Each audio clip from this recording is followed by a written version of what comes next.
Hello, everybody. This is Gerald Salenti, and it's Wednesday, January 24th, 2024. 2024, 2024. Must be a special day, and it is. We have with us Judge Andrew Napolitano. Judge, thank you so much for being here. And I say this every week, and I mean it with all my heart and soul. I read your articles all the time. Every week we talk about them. And what you write and what you talk about, nobody's talking about it. Nobody's talking about it. And it's all about really the foundation of America, what our founding fathers fought for, and how we've lost it, and how it just keeps getting worse. And it's about the Constitution. There was a thing called the Constitution, and the Bill of Rights. We have no rights anymore. And you have an article that's coming out tomorrow, and it's called Government by Experts. You go on to say, I've often thought that after Abraham Lincoln, Woodrow Wilson was our worst president. By worst is meant least faithful to the Constitution and most destructive of personal liberty. With the exception of Lincoln's dictatorship, during which the federal government used violence to crush the state's natural right to secede from the Union they had voluntarily joined, and instead brought about the systemic murder of 750,000 persons. America, from its founding to the early part of the 20th century, more or less enjoyed the James Madison model for the federal government. Judge, what you just wrote here, why, you must hate Lincoln. You probably like slavery. How do I, And that's what they say when I make that argument. Yeah. The idiots, the people that swallow they're still in kindergarten, listening to the kindergarten teacher. Right. The kindergarten teacher told them Lincoln freed the slaves, and therefore the slaughter of Southern and Northern troops was worth it. It's such a farce. The Madisonian model of government, which, with the exception of the Civil War years, we enjoyed, was that the federal government can only regulate and spend in the 16 discrete areas delegated to it by the Constitution. It was a limited government that stayed out of your face, and it stayed out of the faces of the states. When Woodrow Wilson came along, he flipped that on its head, and we have had the Wilsonian model of government since Wilson was president. And that's the opposite of the Madisonian model. Madisonian model, limited to the 16 powers given to the Congress under the Constitution. Wilsonian model, the federal government can regulate any behavior, tax any event, intrude itself into any process, so long as there is no specific prohibition on doing so in the Constitution. So it's the opposite of Madison. And one of the monstrosities that Wilson created, most Americans don't know this, Gerald. Your audience and my audience know this because we talk about it. One of the monstrosities Wilson created under his model of government is the administrative state, the fourth branch of government. It writes its own rules, it interprets its own rules, it enforces its own rules, it punishes its own victims, totally independent of the other three branches of government. Is it in the Constitution? No, it's not. What's an example of it? The Food and Drug Administration, the Environmental Protection Administration, the National Marine Fisheries Service. Who the hell has ever heard of that? Well, the National Marine Fisheries Service dictated a rule that you can only take so many herring and so many lobsters from the sea. And in order to enforce that sea, they put a federal agent on every boat and every lobster and herring boat. And then they sent a bill to the owner of the boat for the salary of the federal agent. Well, enough was enough for these fishermen, and they challenged it. It went to a kangaroo court called the Administrative Court, where the judge works for the same boss that the agency prosecutor does, the Secretary of Commerce. And of course, the judge and the Secretary of Commerce ratified their own rule. By the time this got to the Supreme Court, the Supreme Court ripped this thing apart in oral argument last week and may very well change the law, which says administrative agencies are not entitled to deference by the court, and the court can examine why they do what they do, because under the Constitution, only the Congress can write these laws. If Congress wants to say X number of lobsters, X pounds of herring, in my opinion, that would be wrong, but it would be constitutional. But when some other entity in the government does that, that's not transparent, that is not answerable to the voters, that makes up its own rules, that claims it has expertise, and the court says defer to them, that's wrong. In my opinion, after that oral argument last week, all of that is going to change. So what happened to these guys, the lobster guys? Well, the case was argued before the Supreme Court last week. We won't have an answer until April, but I read the transcript of the oral argument, and it's pretty clear to me that the court is going to not only reverse this crazy rule, it's going to say when an administrative agency writes its own rule, there is no judicial deference to the agency. Right now, there's something called the Chevron Doctrine. It's named after a case involving Chevron Oil.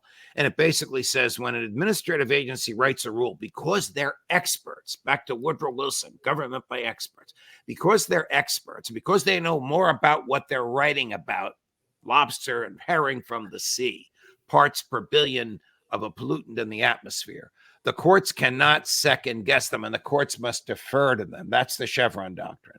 If the court gets rid of the Chevron Doctrine and there's no judicial deference to administrative agency, then the administrative agency and the challenger are equal in court.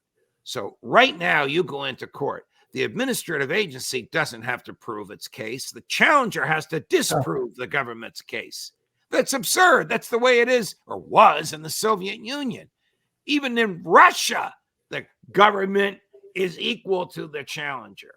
So I think this is going to change. Most Americans don't know about this, and it's going to take the teeth out of these administrative agencies who've been regulating us to death. It's also going to say to Congress, hey, you want a law, you write it, and you justify that law to the voters. You don't give it to some secret behind the doors group to write the law so that you don't have to take the heat for it. You said most Americans don't know about this. And this is why I'm telling everybody, this is why you tune into the judge. And you have to go to his station, his podcasts, Judging Freedom. What he's telling you and us and informing the people in the true spirit of America, you're not getting anywhere else. What you're talking about, judges, most Americans, what we used to say in the Bronx, most Americans don't know. They don't know. I can't use the language, but right, they're totally tuned out. What you're telling this here, first of all, you talked about, the experts in the government. You're being very disrespectful, because if you look back at the COVID war, stand 6 feet apart. I'm an expert. Judge, you don't know what the hell you're talking about. The wind blows exactly in straight lines every 6 feet. Doesn't go up, doesn't go down. I'm an expert. I am in the government. Right. And when you go into a store, follow that arrow during the COVID war. You walk up that aisle and come back that aisle, because the COVID knows which way you're walking and it ain't going to bother you. And when you go on an airplane, you better wear that mask. But when you're eating and drinking, you take it off, even though you're sitting around everybody, because COVID knows when you're eating and drinking, and it's not going to bother you. I'm a government expert. These are the same idiots who are saying how many lobsters you should catch. Right.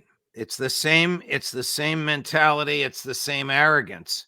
And you mentioned the 6 feet. I mean, the champion of this arrogance, I'm sorry to say, an Italian American by the name of Dr. Anthony Fauci, just admitted under oath last week they made up the 6 feet rule, that there was no scientific basis for it whatsoever.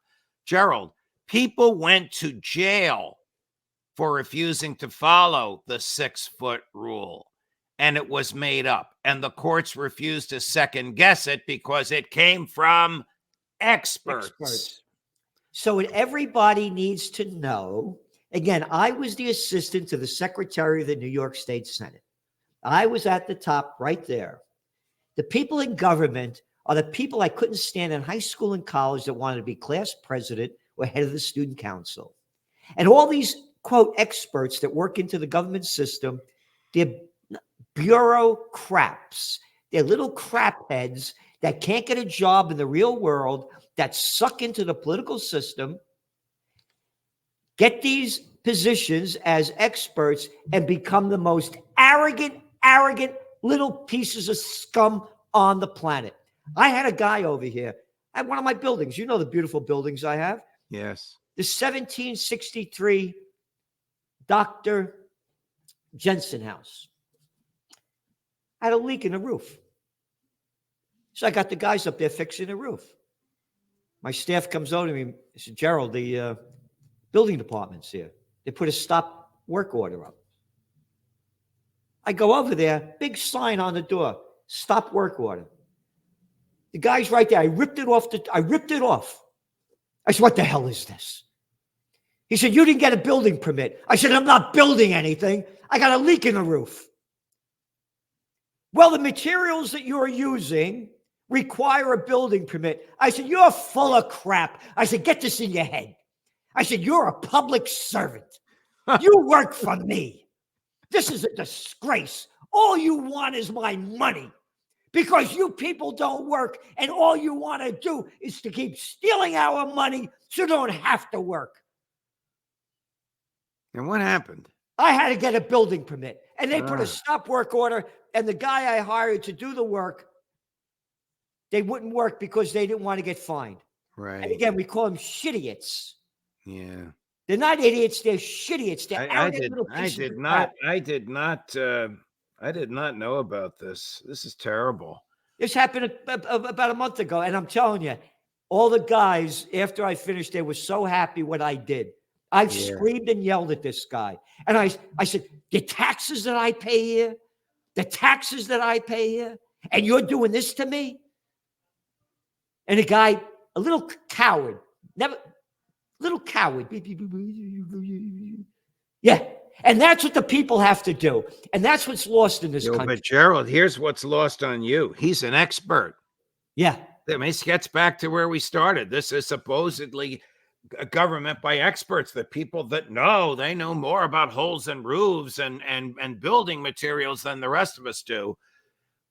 It's really absurd. And it gets back to Madison versus Wilson. It gets back to government well outside of the Constitution. Government doing whatever it thinks there's political support for, whatever it thinks it can get away with, whatever will enhance its own power and wealth. Back to your argument with this guy, you're taxing me, you want the permit because I have to pay for the permit. Whatever government can do to enhance its power and wealth, and it thinks it can get away with, it will do. And that's the people aren't fighting. Right. The fight is gone. Right. But you and I do our best to bring that fight back. Both of our podcasts present a substantially alternate point of view. I mean, the point of view that we present, you don't see in New York Times, the Wall Street Journal, New York Post, ABC, NBC, CBS, Fox, where I was for 24 years. You don't see it anywhere. I mean, one of my guys just yesterday said, we were talking about you the other day, Judge, and we can't believe that a former host at Fox is challenging the government the way you are. And as he's saying this to me, this is live, somebody's writing in saying, Salenti and Napolitano should open up a pizza place. There'd be lines around the block.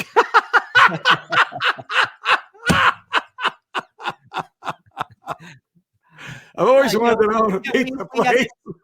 We're both thankful of being, like I just did an interview on an Italian television station.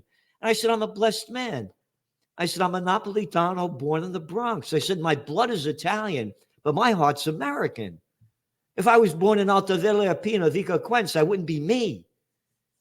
I'm me because I'm an American, and that Right. spirit is gone. I Right. want to go back to your article because you mentioned this part that I wanted to know more about.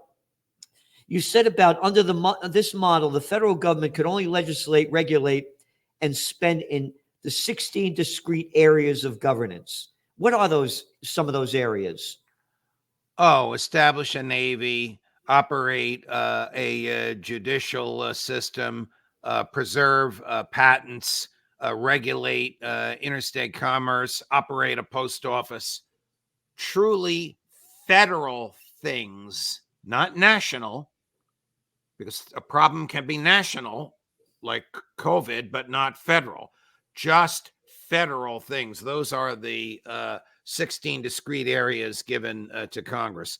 But Congress, because the type of, well, you just described him, the type of people that go into government want more power and more money. Yep. Congress has found ingenious ways, and when they pointed people of like minds to the federal courts, they've ratified these ingenious ways to get outside the Constitution. So I'll give you an example. If Congress wants to lower the speed limits on federal highways because they think it'll either save lives or save gas or be less polluting, it doesn't do any of the three. But if they want to do that, last time they did that, they recognized there was no authority to regulate the speed limit. So they came up with this idea of bribing the states. Bribing the states, yeah.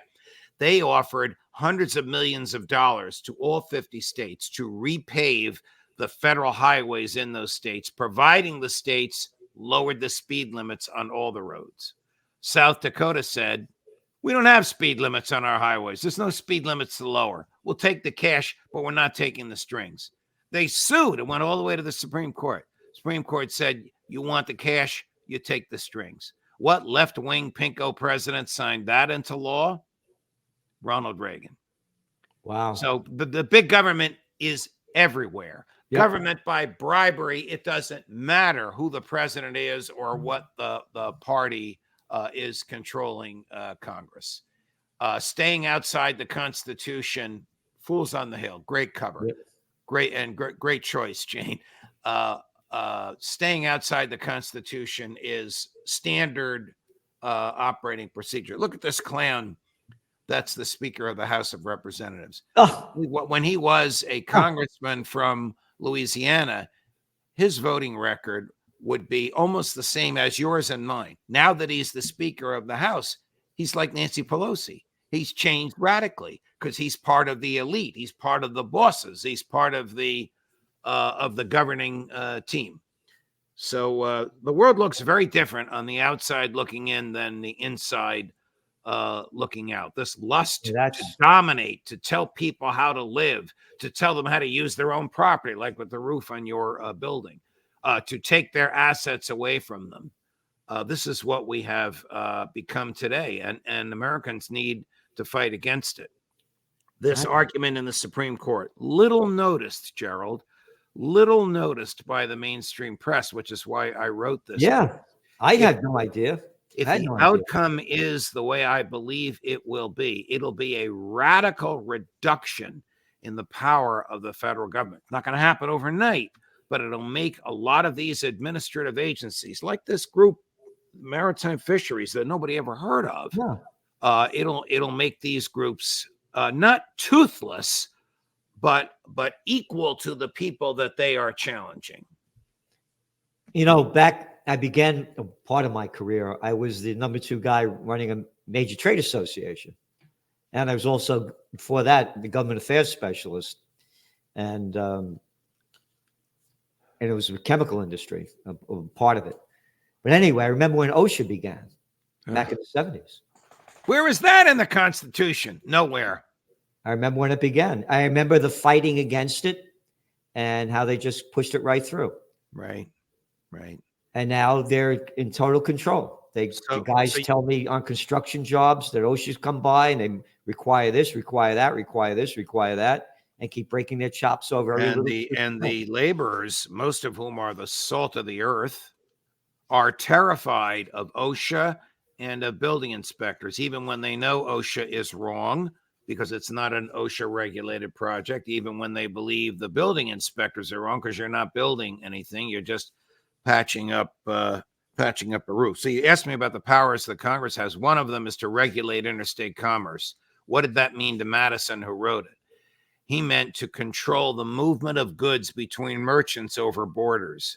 So if you want to sell a wheelbarrow from Kingston, New York to Trenton, New Jersey, as it crossed the border from New York and New Jersey, the feds could regulate it to make sure New Jersey wasn't charging a tariff, to make it fair for you to sell your wheelbarrow in New Jersey.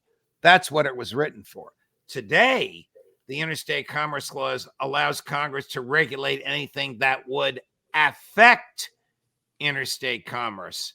They can regulate a Tupperware party because somebody might be selling Tupperware out of their living room that was manufactured in another state, and therefore, even though it's immeasurable, it affected interstate commerce. So we've gone from one extreme to the other. It's so sad what's happened to this country. And again, I don't, I just want to, you mentioned Madison and, Woodrow Wilson and Lincoln. Was it their decisions, or do you think it's other powers to be that are telling them what to do? Well, in Lincoln's case, I think it was his decision to kill and slaughter Americans. He said many times during the Civil War, I hate to quote him, but he did say, this war is about preserving the Union. It's not about slavery. And of course, if you read the Emancipation Proclamation, it doesn't liberate anybody. It expressly preserves slavery in the 5 border states, which is 1/3 of the Confederacy. In the case of Wilson, I think he was riding the crest of a wave. Progressivism was a wave that was overcoming governments everywhere, and he just decided to move it along faster. But he was really serving his masters in the banks and the large corporations. He and Teddy Roosevelt, under the guise of regulating them, they were actually getting in bed with them.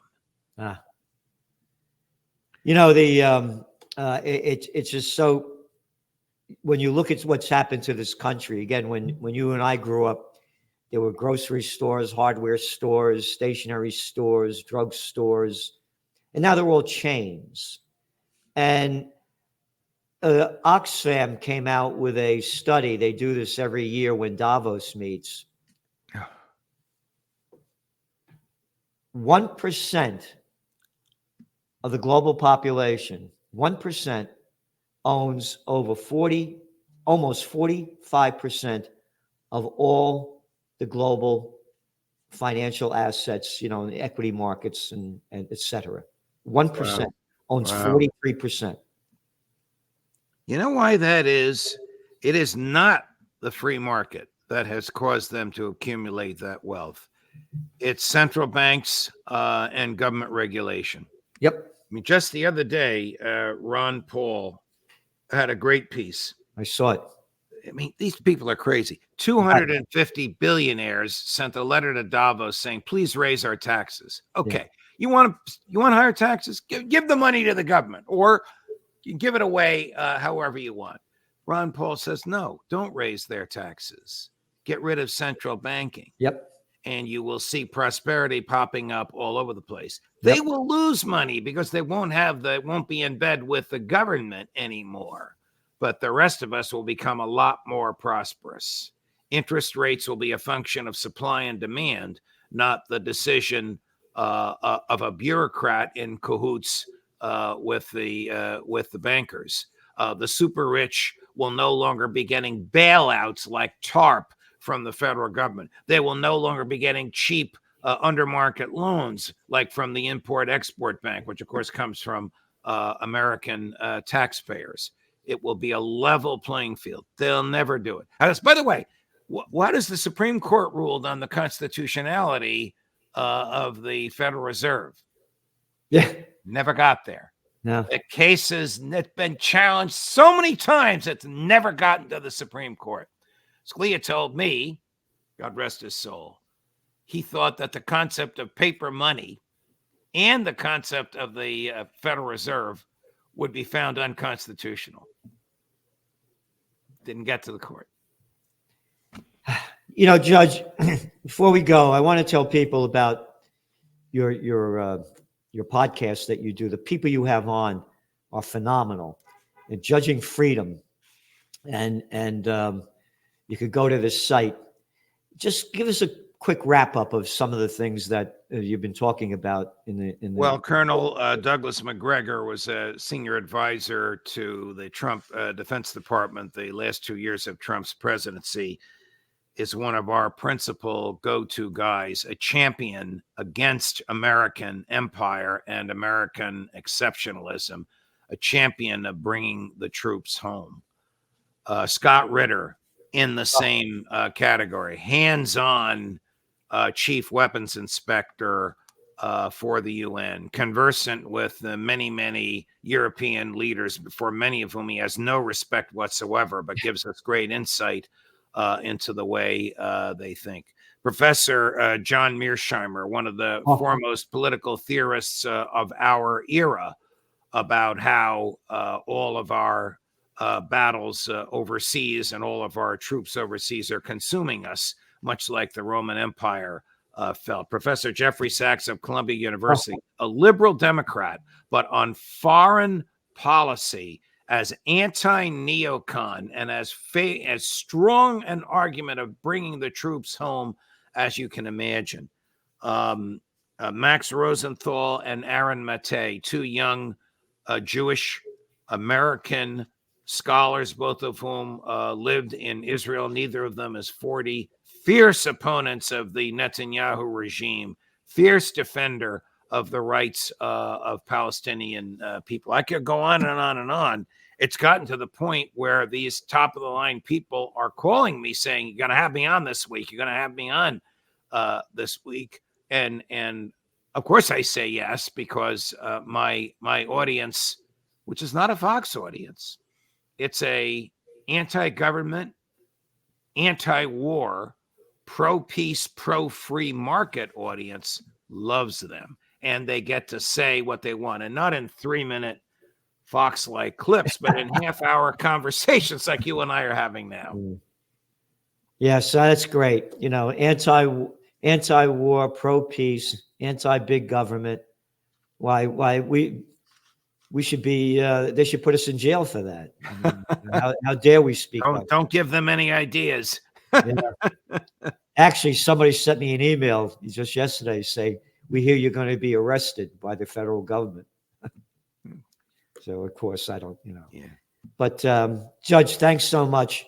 Oh, by the way, did you see the cover of this week's magazine? Yes, I did. You sent it to me last night. Yeah, Jane, you can put that cover up. Right. Misinformation is our number one threat. Yeah. Right. Did you see? These are just absurd and laughable, but worth viewing. I ran them. Tom Friedman of the New York Times interviewed Secretary Blinken, bobblehead like this, agreeing with everything Blinken was saying, but Blinken hand-wringing at his worst. So we juxtapose that with an interview the BBC did with Foreign Minister Lavrov of Russia, a serious statesman, with a serious, deep thinker. It was like night and day. It was humiliating to watch Blinken and compare him to Lavrov. I never thought I'd see the day that I'd be saying this. This is not anti-American. This is pro-humanity, pro-peace, Exactly. anti-war. This little clown Blinken, the daddy's boy. My daddy was ambassador to Hungary. My uncle was ambassador to Belgium. I went to Dalton and Harvard, and that arrogant little boy who's loved every war since he's been sucking off the public tits since about 1994. This guy at Davos, "Oh, my heart is broken when I see what's happening to the Palestinians," and bypasses Congress to send a couple of $100 million of our money and our weapons to keep slaughtering the Palestinians. That's the little freak you're talking about. So stupid and unlawful. Stupid because why is he have to bypass Congress? Congress will give the Israel government whatever it wants. Violative of law because he had to certify in order to bypass Congress, he has to certify under oath. A, it's an emergency. B, it's absolutely vital to American national security interests. I would defy him to allow me to interrogate him under oath and have him explain what is the American national security interest at stake here, Mr. Secretary. Please explain, because you just said under oath that there is one. Yeah, so sad what's happened. We again, as you well know, I want Judge Napolitano to be president of the United States. We'd have a whole different world here.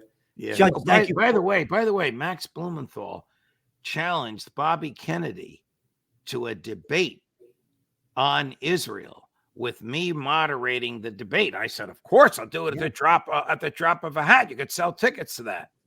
Bobby hasn't answered. Bobby hasn't answered Max, and Bobby hasn't answered my producers. Nah, Shame. He's a fraud. Shame. Again, look, he got rid of Dennis Kucinich, who was a speaker up here at my last rally. Right. That was his campaign manager, and Kucinich ran for president, twice as a peace candidate. Right. Got rid of him. And who did he bring in? His daughter-in-law? And what was the last job? An ex-CIA agent. Yeah. All right? Yeah, your Uncle JFK'd really be proud of you, Bobby boy. Mm. And I say that sarcastically. I know it hurts me because you and I once loved him before we saw what we were loving and before he really turned on us on a couple of issues, not the least of which is the slaughter in Gaza. Yep. Judge, thank you again for being here. And everybody, go to Judging Freedom, because freedom, what it's all about. If you don't have freedom in your heart and soul, it ain't going to be a happy time. Judge, thanks so much. Thank you, Gerald. All the best to you, my friend.